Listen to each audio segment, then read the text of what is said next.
अनंत कोटी ब्रह्मांड नायक राजाधिराज योगीराज श्री स्वामी समर्थ महाराज की जय. दिवसभराच्या धावपळीनंतर चिंतेनंतर आता स्वतःला शांत करा. स्वामींवर सगळा भार सोपवून द्या.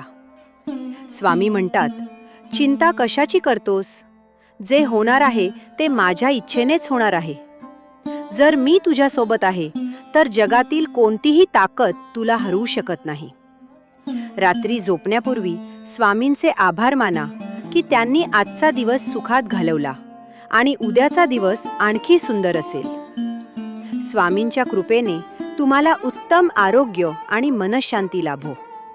शांत आणि प्रसन्न झोप यावी हीच प्रार्थना. शुभरात्री. श्री स्वामी समर्थ. कमेंटमध्ये श्री स्वामी समर्थ लिहायला विसरू नका आणि चॅनलला सबस्क्राईब नक्की करा. स्वामी तुम्हा सर्वांचं कल्याण करोत.